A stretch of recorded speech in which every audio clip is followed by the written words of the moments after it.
Es día de aprender algo más y hacer una buena reflexión para ser mejores en la vida. ¡Claro! Te acompaña ese amigo que te guiará en tu camino. Él es el Padre José de Jesús Aguilar Valdés, la voz amable de la radio. Esto es En tu Camino.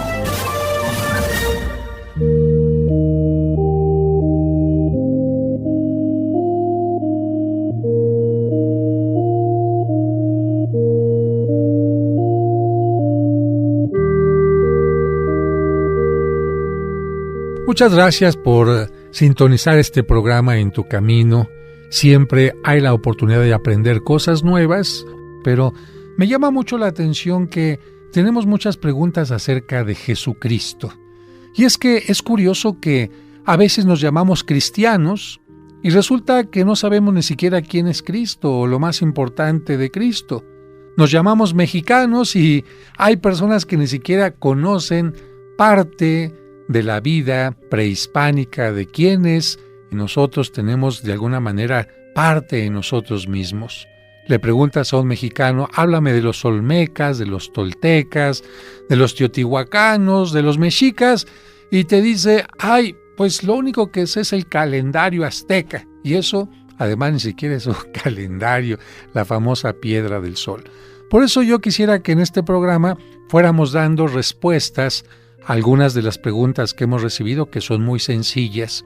Y esto lo voy a hacer utilizando el libro que escribí con mucho gusto para ustedes, que se llama Pregúntale al Padre José. ¿Y qué les parece si comenzamos con esta primera pregunta? ¿En qué lugar nació Jesucristo?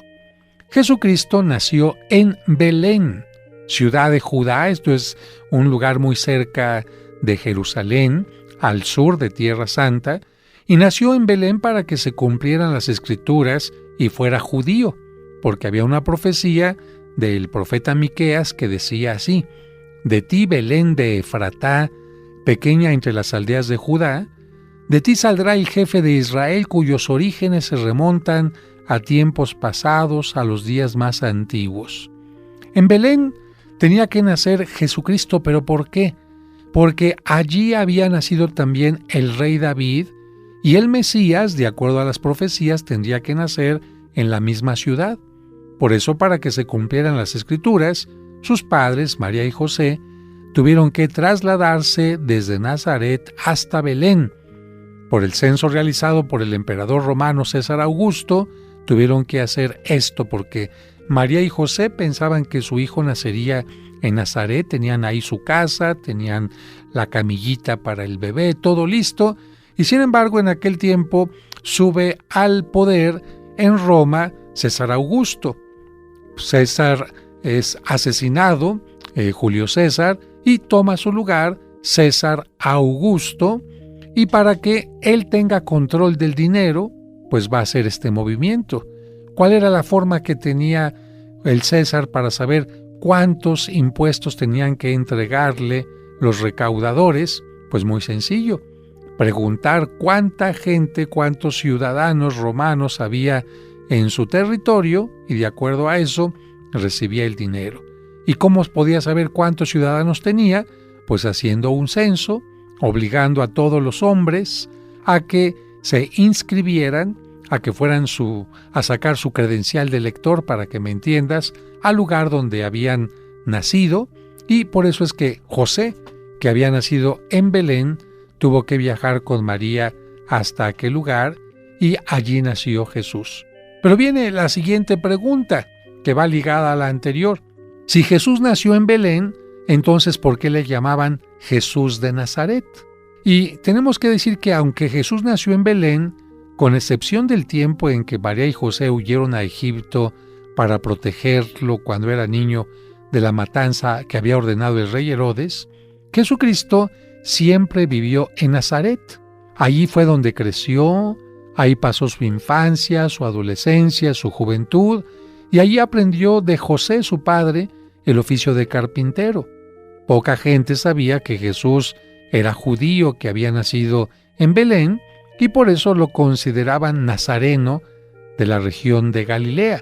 Por eso le llamaban precisamente Galileo o Nazareno, pero Jesús había nacido en Belén que está en la zona de Judea, y por lo tanto Jesucristo era judío, no galileo. Y esto sucede con frecuencia. Por ejemplo, yo tengo vecinos que han vivido pues cerca de nosotros casi toda la vida. Y sin embargo, cuando te pones a platicar con ellos, te dicen, es que nosotros no nacimos en la Ciudad de México, somos de Veracruz o somos de Puebla, y sin embargo, nuestros papás nos trajeron a vivir desde pequeños, y uno piensa que el vecino siempre ha vivido en la Ciudad de México y por lo tanto es de este lugar, pero no es así. Por eso es que a Jesucristo le llamaban Jesús de Nazaret. La siguiente pregunta sería, si el padre terreno de Jesucristo fue José, ¿por qué a veces le gritaban hijo de David?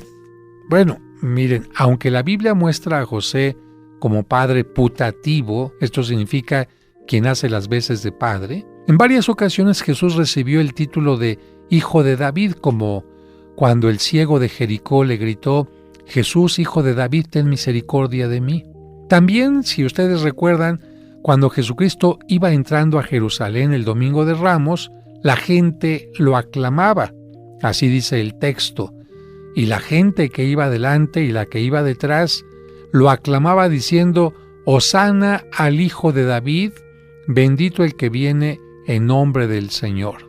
Y desde antes de su nacimiento, cuando la Virgen María recibió la noticia de que sería la madre del Salvador, el arcángel Gabriel le dijo a María, vas a concebir y a dar a luz un hijo, y le pondrás por nombre Jesús. Él será grande y será llamado Hijo del Altísimo.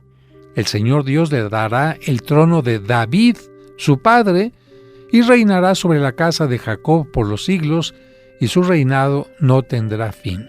Estas aclamaciones que he dicho para ti responden a que según las profecías, el Mesías tenía que ser descendiente del rey David. Así lo había dicho el profeta Jeremías. Fíjate, te leo textualmente. En aquellos días y en aquella hora, yo haré nacer del tronco de David un vástago santo, que es un vástago, una ramita, que ejercerá la justicia y el derecho en la tierra. Y así de esta manera, darle a Jesucristo el título de Hijo de David significa reconocerlo como el Mesías. Aquí tenemos otra pregunta más que muchos ya la responden fácilmente, pero bueno, hay gente que siempre está aprendiendo algo nuevo, y la pregunta es, ¿Cristo nació el 25 de diciembre? Bueno, la época en que Cristo nace se puede conocer por el censo que realizó el emperador romano Augusto. Si nos vamos a la historia de Roma y vemos en qué tiempo vivió el emperador César Augusto, sabemos en qué tiempo nació Jesucristo. Pero, y aquí mucha atención, no existe ningún documento que muestre con exactitud el día del nacimiento de Cristo. No existe absolutamente ninguna mención en la Biblia ni ningún otro documento. Sin embargo, desde antes del siglo IV, los cristianos comenzaron a celebrar que el Hijo de Dios se había hecho hombre y para que ello crearon la fiesta de la Natividad o la Navidad. Estas dos palabras significan el nacimiento, Natividad o Navidad.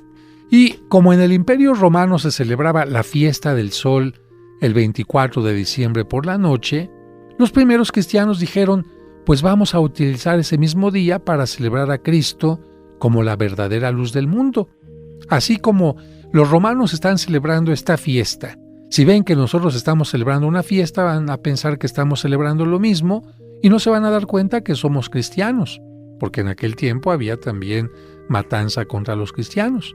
Así que de esta manera podemos decir que Cristo, la luz verdadera que anuncia el Evangelio de San Juan, empieza a ser venerado en su nacimiento el día 24 de diciembre por la noche en toda Roma. Pero en la parte del oriente, en Jerusalén particularmente, la noche que consideraban ellos era el nacimiento del sol, era el 5 de enero por la noche. Por eso es que en Oriente la Navidad la celebraban el 5 de enero. Y posteriormente, ¿qué pasó? Tanto la iglesia de Roma como la iglesia de Jerusalén dijeron, estamos celebrando la misma fiesta, pues vamos a hacer que comience el 24 de diciembre y que termine el 6 de enero. No sabemos cuándo nació Cristo, su nacimiento se celebra en forma simbólica.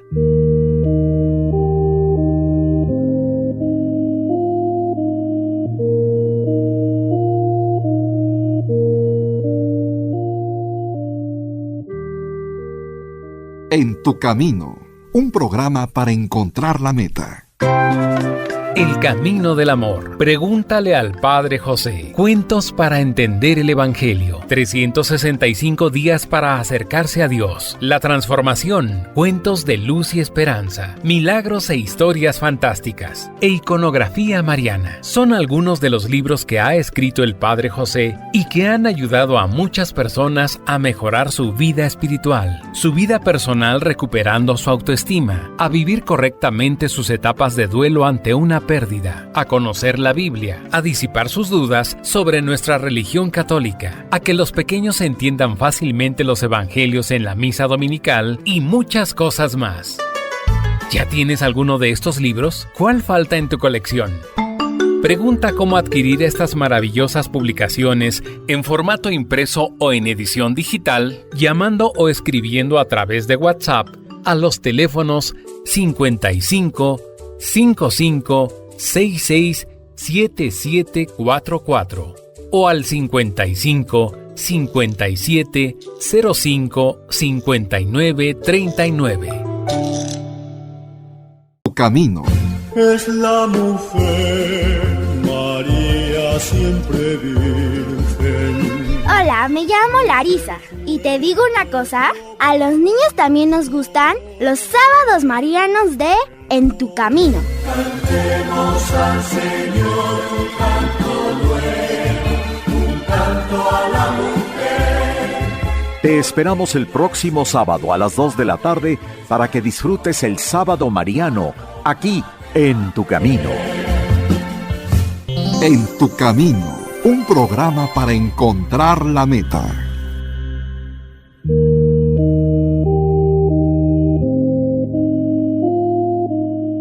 Continuamos con mucho gusto respondiendo a las llamadas, a las preguntas que ustedes nos van haciendo y vamos aprendiendo de ellas y también vamos recordando algunos conocimientos que teníamos un poquito flojitos por ahí. La siguiente pregunta dice: ¿es cierto que el pesebre del niño Jesús se venera en una iglesia?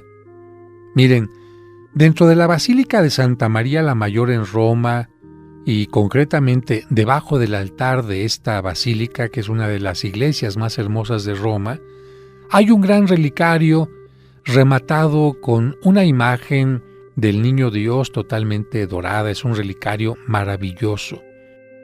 Este relicario tiene grandes cristales que permiten ver en el interior unos fragmentos de madera, bastante simples, deteriorados, que según la tradición fueron los que formaron el pesebre en donde fue colocado Jesucristo después de su nacimiento. Sin embargo, yo tengo que ser totalmente sincero y honesto contigo. No existe una prueba irrefutable que compruebe que esta reliquia sea original. Y sin embargo, la mayoría de los fieles se acerca con devoción a venerarla.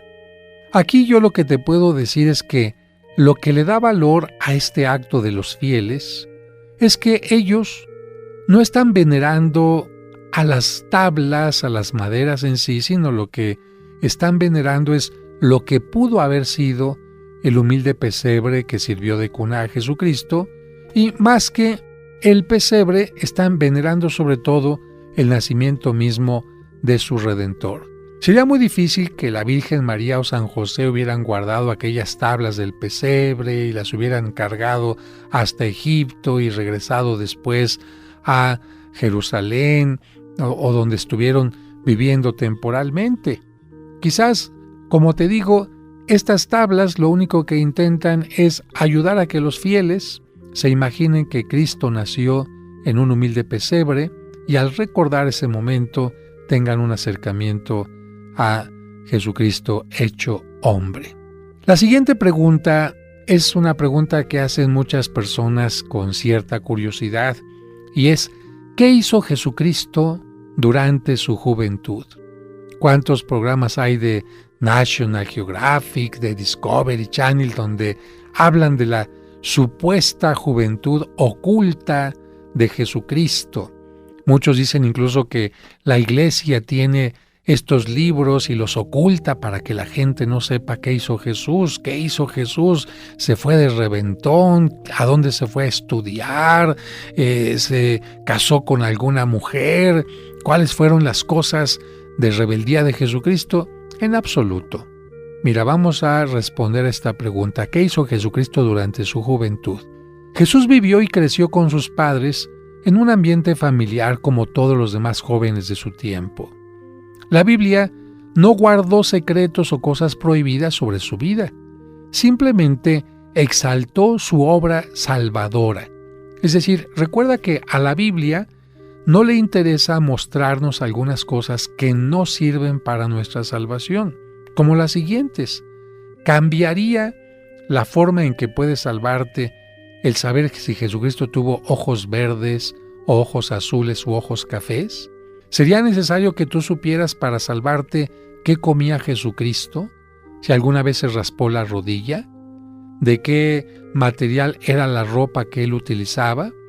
¿Qué tan corto o qué tan largo utilizaba el cabello? No. Esto, como no es importante para nuestra salvación, la Biblia no lo toca. La Biblia solamente nos presenta aquellos momentos donde se cumple la palabra de Dios. Por ejemplo, si el profeta había dicho que tenía que nacer en Belén, nos lo narra. Si el profeta nos dice que tenía que nacer de una virgen, nos lo narra. Si el profeta dice que tenía que haber una estrella en su nacimiento y venir magos de Oriente, nos narra eso. Pero otras cosas que no son importantes, las omite. Y como Jesucristo no hizo ninguna predicación ni ningún milagro antes de los 30 años, la Biblia simplemente se salta del momento en que Jesús se pierde en el templo hasta cuando cumple 30 años.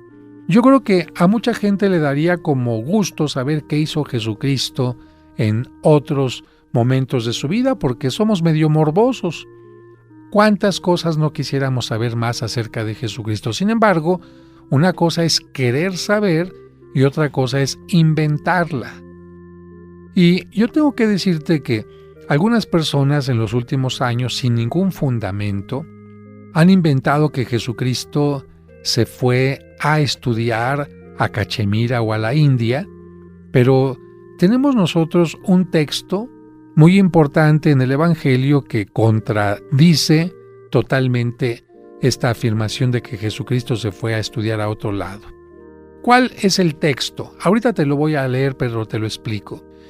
Si Jesucristo hubiera ido a estudiar a otro lado y cuando regresó a Nazaret hubiera comenzado a hablar en la sinagoga, la gente lo que hubiera dicho, Jesús habla también porque se fue a estudiar a Jerusalén o a la India, o porque fue discípulo del gran judío Gamaliel, porque estuvo con los esenios en el Mar Muerto. Entendemos que Jesucristo por eso habla de esta manera. Pero vamos a ver lo que dice el Evangelio. Fíjense, dice, en su tierra Jesús les enseñaba en la sinagoga de tal manera que se maravillaban y decían, ¿de dónde surge en él tal sabiduría y tales milagros? ¿Qué no es este el hijo del carpintero? ¿No se llama su madre María y sus hermanos Jacobo, José, Simón y Judas? Jacobo también se puede traducir como Santiago. Y continúa diciendo el texto, ¿no están todas sus hermanas con nosotros? ¿De dónde pues tiene tales cosas? Esto lo dice el Evangelio de San Mateo en el capítulo 13. Así que hay que recordar que la palabra evangelio significa en griego buena noticia y solo nos muestra los acontecimientos más relevantes de la vida de Jesús que tienen que ver con la salvación de la humanidad. Por lo tanto, recuerda que la Biblia, el Evangelio, omite información que no considera importante para nosotros. Con esto, nosotros comprendemos que Jesús tuvo una juventud ordinaria y que por eso los que vivían cerca de él se admiraban de que predicara tan maravillosamente. Y de este texto que acabo de leer surge otra pregunta. ¿Es cierto que Jesús tuvo más hermanos? Y tenemos que decir lo siguiente.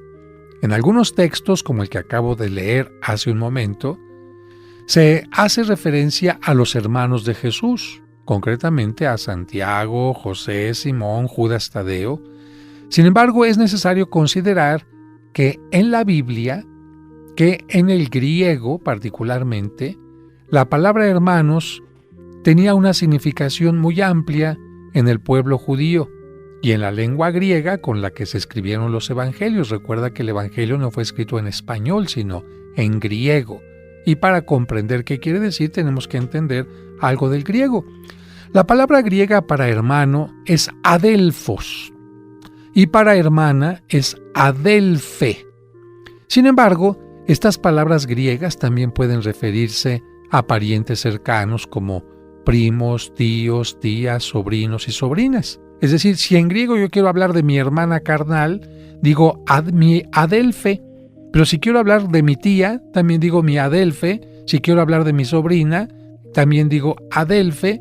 Y precisamente esa es la confusión que hace que algunas personas crean que Jesucristo tuvo hermanos carnales. Tenemos que recordar que además en la Biblia la palabra hermano significa también gente del mismo pueblo. Por ejemplo, cuando San Pablo les habla a sus compatriotas, les dice hermanos. O la palabra hermanos también puede significar gente de la misma fe, como en el caso de San Juan, que utiliza la palabra hermanos. Aquí esta pregunta la tendríamos que complementar con otra. Es que si María tuvo hijos, ya respondiendo a si Jesucristo tuvo hermanos y María tuvo hijos, nos quedaría perfectamente clara la respuesta.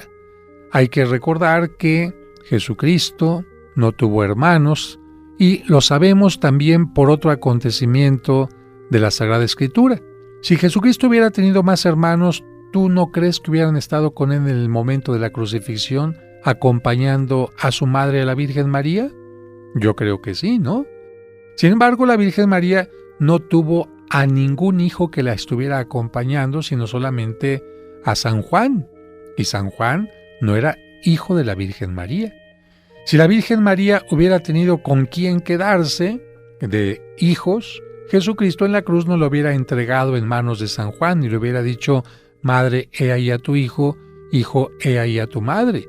Lo que está haciendo Jesucristo en ese momento es entregarnos a María a todos como madre, y a Juan se la está encargando para que la cuide porque él, ya muerto, no podrá darle la atención que María necesita en esta tierra. Así que queda claro que Jesucristo no tuvo hermanos. ¿A qué edad inició Jesucristo su predicación? A los 30 años. Después de 3 años de ministerio, murió a los 33. Por esta razón, el Evangelio muestra solo las partes de su infancia profetizadas en el Antiguo Testamento, el momento en que sus padres lo pierden en el templo, y después centra la atención desde el inicio de su predicación hasta su subida a los cielos.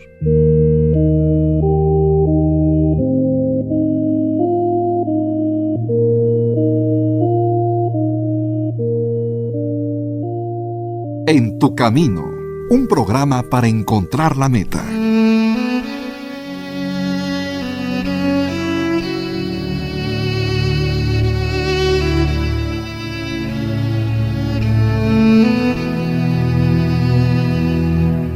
Señor, en ocasiones tenemos la tentación de pedirte que hagas que los demás piensen y sientan igual que nosotros.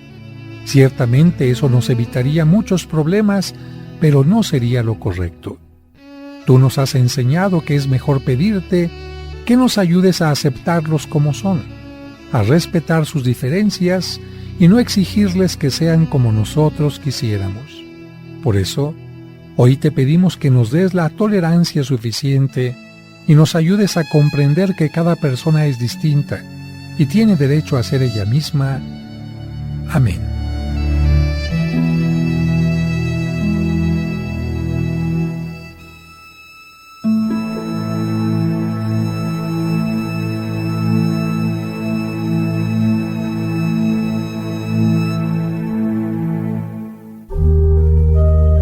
como un servicio para ti que por enfermedad o causas ajenas a tu voluntad no te permiten asistir a la misa dominical en tu comunidad, Grupo Fórmula transmite para ti la Santa Misa. Que el Señor esté con ustedes. Y con tu espíritu. Proclamación del Santo Evangelio. La Santa Misa, todos los domingos a las 2 de la tarde por 1470 AM.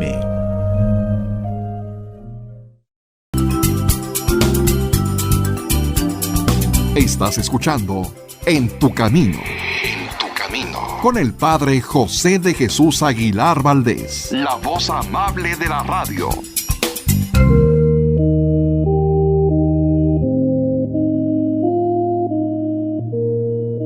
Con mucho gusto vamos a continuar respondiendo a las preguntas que ustedes, queridos radioescuchas, tienen acerca de Jesucristo, su entorno, la Biblia y otros temas que tienen que ver con su fe. Algunos de ustedes son católicos y esto les sirve para profundizar su fe. Otros no son católicos, pero les ayuda a comprender lo que pensamos los cristianos y cómo esto puede reflejarse en la cultura, en el arte, etc. Una pregunta interesante es: ¿cuándo murió San José? Bueno, miren, el Nuevo Testamento y los Evangelios se centran ¿en quién? En Jesucristo. El Evangelio y todos los textos del Nuevo Testamento no se centran ni en María, ni en los apóstoles, sino en Jesucristo especialmente. Él es el protagonista en la obra y enseñanza de Él, por lo que omiten a propósito muchos elementos. Si sobre la Virgen María hay pocas menciones, imagínense, sobre San José hay todavía más escasos textos. Estos se limitan a presentarlo como un hombre justo, generoso, valiente, buen padre y buen esposo, que a mí me parece lo fundamental. ¿Qué más tengo que saber de José? Esto. No tengo que saber si tenía canas o no tenía canas, qué hacía en su tiempo libre. No, la Biblia dice simplemente lo fundamental. José es un hombre justo, generoso, valiente, buen padre y buen esposo. Y esto lo podemos ver porque acompaña a María, se preocupa por ella, huye con su esposa y su hijo a Egipto cuando hay problemas. A él no le importa el pasar riesgos siempre y cuando su esposa y sus hijos estén bien. Sabemos que es un hombre que sostiene a la Sagrada Familia brindándole alimento todos los días, y esta es una labor que, como en el caso de cualquier padre de familia, siempre se tiene que reconocer y agradecer. Como José no es mencionado mientras Jesús se dedicó a predicar, ni tampoco se menciona que haya estado presente en la crucifixión, se ha llegado a la conclusión de que José murió antes de que Jesús comenzara su predicación y su vida pública. De lo contrario, pues así como se habla en el Evangelio que María y los parientes o hermanos de Jesús estaban con él, se hubiera dicho y su padre lo acompañaba. Así que por esta razón, como conclusión, se menciona que José habrá muerto antes de los 30 años de edad de Jesucristo. Sin embargo, hay evangelios apócrifos, y esto significa evangelios que no están en la Biblia. ¿Por qué no están en la Biblia? Porque fueron escritos más allá de 100 años después de que Cristo murió, y estos textos, pues al ser escritos tan tardíamente, pues ya no tienen el mismo valor. Imagínate, hay evangelios apócrifos que se escribieron hasta 600 años después de que Cristo murió. No los podemos considerar como textos iguales a los que se escribieron en el tiempo en que Cristo vivió. Los textos del Evangelio que están en la Biblia fueron escritos a más tardar en el año 100. En cambio, los textos apócrifos tienen una tardanza mucho mayor. Así que hay evangelios apócrifos como la historia de José el carpintero, así se llama este texto, en el capítulo 23 de este texto de los apócrifos, que por estar lleno de detalles y fantasía, no se puede considerar como fuente precisa.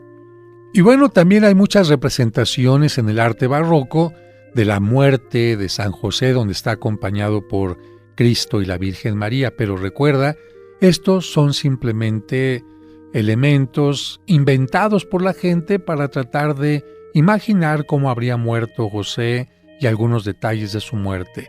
A nivel de evangelio, esto no se menciona. La siguiente pregunta que tenemos es muy fácil para muchos. Yo creo que cuando ustedes la escuchen, muchos van a contestar inmediatamente. Otros, yo pienso que los más jóvenes a lo mejor no la van a contestar tan rápido. Ahí va la pregunta para ti. ¿Cuál fue el primer milagro que hizo Jesús? ¿Cuál fue el primer milagro que hizo Jesús?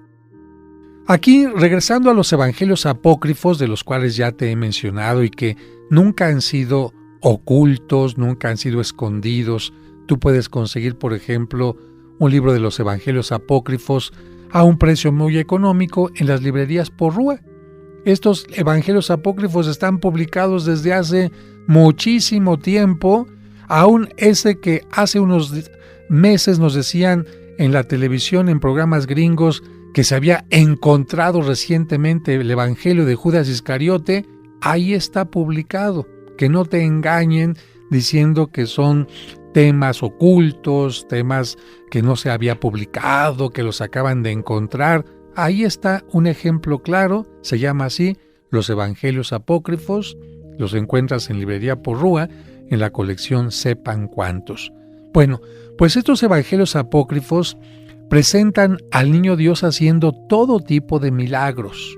Nos dicen que el niño Jesús hacía palomitas de barro, le soplaba y se iban volando, que Jesucristo tocaba la tabla de la mesa del papá y la tabla de madera nunca se acababa y el papá podía hacer muchos muebles. Estas historias son muy bonitas. Alguien puede decir, ¡ay, qué tierno! ¡Ay, sí, yo vi un programa, una película del niño Jesús y sacaban eso! Sí, sin embargo, estas son cosas totalmente fantasiosas. ¿Por qué? Porque los evangelios de la Biblia muestran que Jesucristo realizó siempre sus milagros con una finalidad y con una enseñanza. Jesucristo no realizaba milagros simplemente por capricho, porque se me ocurrió, pues a ver qué pasa, quiero hacer un show. Para nada. Siempre que Jesucristo realiza un milagro en la Biblia es porque tiene una finalidad y una enseñanza. Y en la población de Caná, allá en la región de Galilea, Jesucristo hizo su primer milagro convirtiendo el agua de 6 tinajas en vino. Esto nos lo menciona el capítulo 2 del Evangelio de San Juan. El contexto del milagro fue una boda, por lo que se pueden deducir varios significados. El primero es que Dios bendice el matrimonio. Jesús prepara y anuncia el milagro de la Eucaristía también, en la que convertirá el vino en su sangre. Es decir, si Jesús es capaz de convertir el agua en vino, con esto está manifestando que el Jueves Santo podrá convertir también el vino en su sangre. Y tenemos que decir que la intercesión de María para que su hijo hiciera un milagro fue importantísimo. María se dio cuenta que faltaba el vino para que pudieran hacer la oración de bendición, porque los judíos siempre que van a una boda, toman una copa, la llenan de vino y bendicen a los novios pidiéndole a Dios precisamente que los proteja, que les ayude. Este vino no es como el vino que se toma en el banquete, sino es un vino especial para las bendiciones. Por eso es que María, preocupada porque se ha acabado este vino, ¿por qué? Porque son novios muy queridos, llegó más gente de la que esperaban y hay mucha gente que se va a ir sin poder hacer una oración especial según el ritual judío, y María le dice a Jesús, no tienen vino. Fíjate, María no le dice, haz algo. Es como aquellas mamás que a veces en una forma muy velada nos piden algo sin decirlo, ¿no? Por ejemplo, dicen, ay, mis zapatitos ya están gastados. En lugar de decir, oye, te mochas con unos zapatitos o me compras unos zapatitos, así lo dicen veladamente, María dice, hijo, ¿no tienen vino? Y Jesucristo, por cariño a su mamá especialmente, y para bendecir el matrimonio, decide convertir el agua en vino. Pero no saca el vino de la nada, sino dice, yo voy a hacer lo mío, ustedes hagan su trabajo, llenen las tinajas de agua, y ya que estén llenas, yo la convierto en vino. Con esto nos enseña Jesús también que Él hace milagros, Él pone la parte de Dios, pero el ser humano tiene que poner también su parte, que en muchas ocasiones, además de la fe, es alguna otra acción, como en este caso, el llenar las tinajas de agua. Ese fue el primer milagro de Jesucristo, según la Biblia, y no según los evangelios apócrifos. No te dejes engañar. Y solamente para cerrar esta parte anterior donde mencionábamos que Jesucristo había hecho el primer milagro en Caná y por intercesión de la Virgen María, precisamente porque ella le pidió en una forma muy discreta a Cristo ayuda y Él la tomó en cuenta. Por eso nosotros a la Virgen María, cuando le hacemos una oración, le decimos: ruega por nosotros ahora y en la hora de nuestra muerte, porque sabemos que si ella intercede por nosotros, Jesucristo nos dará un trato especial como trato de amigos de su propia mamá. Así que ahí cerramos la pregunta anterior.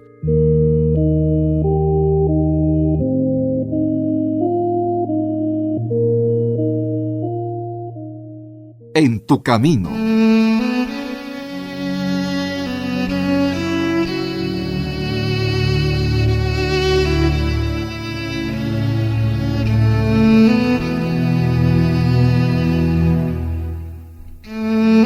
Te damos gracias, Señor Padre Santo, por el alimento y la bebida que nos has dado, por la salud que nos permitió recibirlos. Haz que podamos un día sentarnos a la mesa de tu reino y cantar eternamente tu alabanza. Amén.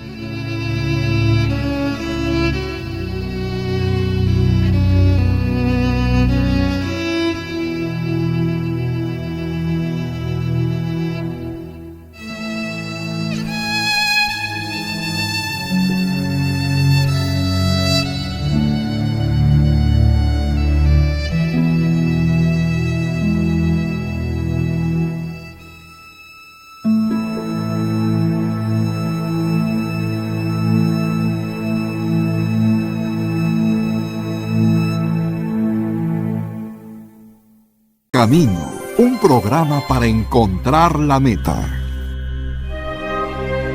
Mayo es el mes dedicado a las mamás. Y si tú quieres que se aplique todo un mes de misas por tu mamá difunta, para dar gracias por sus beneficios y pedir por su eterno descanso, puedes solicitar las misas gregorianas en la parroquia de San Cosme y San Damián. Informes al 55 55 66 7744 y al 55 57 05 59 39. Anota a tu mamá y haz oración por ella siempre.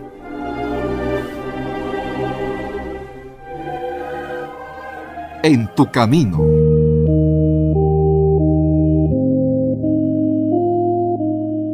Muchas gracias por continuar con nosotros en este programa donde estamos respondiendo a tus preguntas. Y viene una pregunta que poca gente me había hecho, pero se me hace interesante. Jesucristo no fue una persona que vivió en Jerusalén, en la gran capital donde vivía la gente sabia, importante de su tiempo. Jesucristo vivió en un pueblito, allá en Galilea, en una montaña. Y pues no es lo mismo la educación que recibe una gente que vive en la Ciudad de México, alguien que vive en la Sierra de Oaxaca, por ejemplo, ¿no? Por eso la pregunta me parece interesante y te la hago a ti. ¿Jesucristo sabía escribir? ¿Tú qué opinas? ¿Que sí o que no? Bueno, pues solo hay una mención en la Biblia que permite entender que Jesucristo sí sabía escribir. Una sola mención. No se dice en ninguna otra parte si Jesucristo sabía escribir o no. Y te voy a leer este texto que está en el capítulo 8 de San Juan. Pon mucha atención para que entiendas que el texto ni siquiera quería decirnos que Jesucristo sabía o no escribir, sino nos está hablando de otra cosa más importante. Dice así el texto. Entonces los escribas y los fariseos le trajeron una mujer sorprendida en adulterio, y poniéndola en medio le dijeron: Maestro, esta mujer ha sido sorprendida en adulterio y en la ley nos mandó Moisés apedrear a tales mujeres. ¿Tú pues qué dices? Mas esto lo decían tentándole para poder acusarle. Pero Jesús, inclinado hacia el suelo, escribía en tierra con el dedo. Bueno, recordamos este pasaje donde imagínate qué penosa situación para una mujer ser descubierta en adulterio, pero también qué discriminación, porque uno diría, ¿por qué le llevan a la mujer y al hombre del adulterio, por qué no lo llevan? ¿Por qué a la mujer solamente la juzgan y al hombre no? Por otra parte, imagínate que te descubrieran a ti en adulterio y te llevaran por las calles. Qué vergüenza, qué pena, pero además lo más delicado, que de acuerdo a la ley judía, a estas mujeres se les llevaba una especie de agujero donde se les lanzaba y todo el mundo les empezaba a lanzar piedras hasta matarlas. Imagínate matar a una persona a pedradas. Bueno, esto supuestamente lo hacían para darle una lección y que ninguna de las jóvenes del pueblo volviera a repetir lo mismo. Es algo tremendo. Pero Jesucristo en aquella ocasión, recordamos la respuesta. Él dice, yo no voy a decirle a la mujer que lo que hizo está bien. Yo no voy a aplaudirle, pero tampoco voy a permitir que quienes no están limpios del todo sean los jueces, porque imagínate que una persona que está sucia quiera obligar a otro a que se lave las manos y lo tache de sucio. Por eso Jesucristo dice, muy bien, yo no voy a ir en contra de la ley de Moisés, porque si Jesucristo hubiera ido en contra de la ley de Moisés, todos hubieran dicho que Jesucristo era un blasfemo que se estaba poniendo por encima del gran líder Moisés. Jesucristo lo que dice, muy bien, está bien, hay que apedrear a las mujeres así, pero ¿quién va a lanzar las piedras? ¿El que está sucio? No. Por eso Jesucristo dice, el que esté libre de todo pecado, que empiece a arrojar la primera piedra. Y nos dice el texto que empiezan a alejarse primero los más ancianos, pues sí, porque son los que tienen una cola más grande que les pisen, y luego los jóvenes, porque finalmente, ¿qué persona existe en el mundo que nunca haya cometido algo malo? Yo creo que ni el Papa, ni los santos, nadie absolutamente, todos hemos cometido alguna falta y por eso no podemos juzgar tan tranquilamente a alguien como si nosotros fuéramos Dios y nunca hubiéramos cometido ninguna falta. Pero Jesucristo tampoco quiere ser muy duro con la gente que está a su alrededor. Jesucristo, imagínate qué mal haría, no señala a la mujer pecadora, pero que sí señalara con el dedo a los fariseos y a los que estaban ahí, a los escribas, diciéndole, tú eres pecador, tú eres pecador. Jesucristo tiene que tener el mismo trato para con todos. No señala a la mujer pecadora, pero tampoco quiere señalar ni hacer sentir mal a los escribas y a los fariseos. Quiere que haya una conciencia de que hay que tratar de ser comprensivos con los demás. ¿Y sabes qué es lo que hace para que nadie se sienta agredido visualmente, sintiendo que lo ven? Bueno, lo que hace Jesucristo es se disimula y pone la mirada en otro lado. Por ejemplo, a mí me ha tocado alguna vez ser maestro, o bueno, muchos años de mi vida, más de 30 años ser maestro en la universidad, en la Escuela de Arte Sacro, en el Tecnológico de Monterrey, en la Universidad La Salle, en muchos lados, y de repente cuando veo que hay algunos alumnos que no han hecho la tarea o que han hecho alguna cosa negativa, yo cuando digo, bueno, hay algunos alumnos que tienen este problema, yo no volteo a verlos. Yo volteo a ver hacia otro lado para que ellos no sientan que se les está agrediendo, porque este contacto visual, cuando estás comentando un problema y se lo dices a alguien, puede ser muy fuerte. Por eso Jesucristo lo que hace, nos dice el Evangelio, se agacha a escribir en el piso. Pero lo que nos quiere decir el Evangelio no es lo que Jesucristo escribió, no sabemos qué escribió Jesucristo. ¿Qué habrá escrito? ¿Tú te imaginas? Vamos a echarle imaginación. ¿Habrá escrito perdón? ¿Habrá escrito Dios los ve? ¿Habrá escrito, no sé, alguna parte de la Sagrada Escritura? No lo sabemos.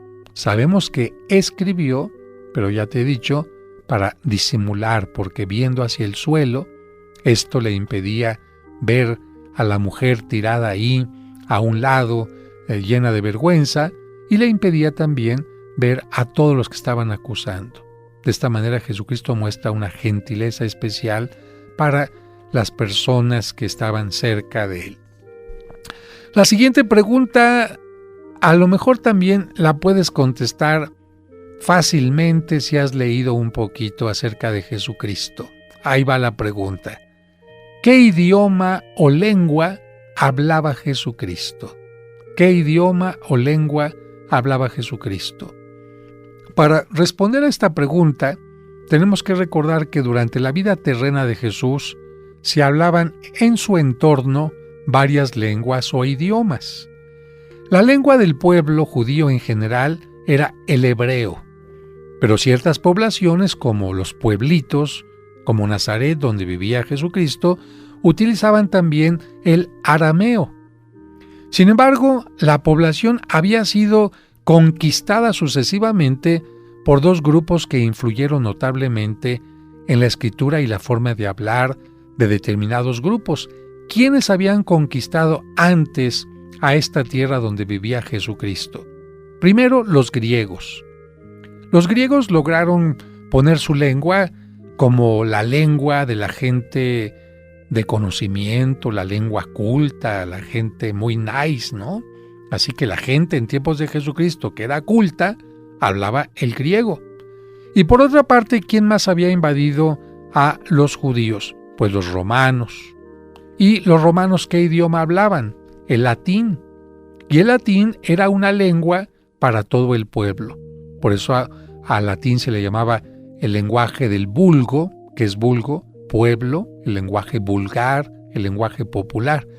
Por estas razones podemos concluir que Jesucristo hablaba el arameo en el ambiente familiar, es decir, con María, con José, con sus colegas de Galilea, hablaba arameo.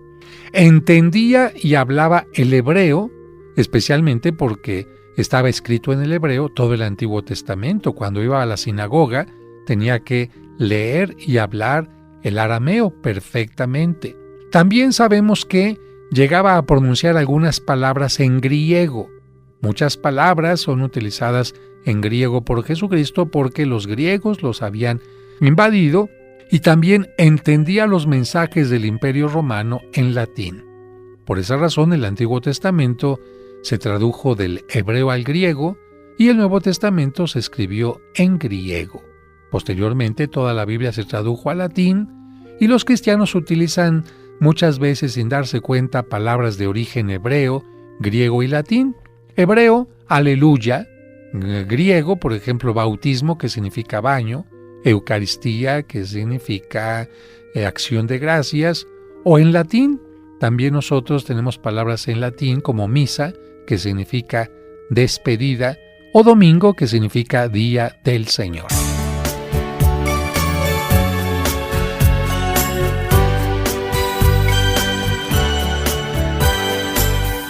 Bueno, pues muchas gracias a todos por haber estado en este programa. Que Dios los bendiga y hasta la próxima.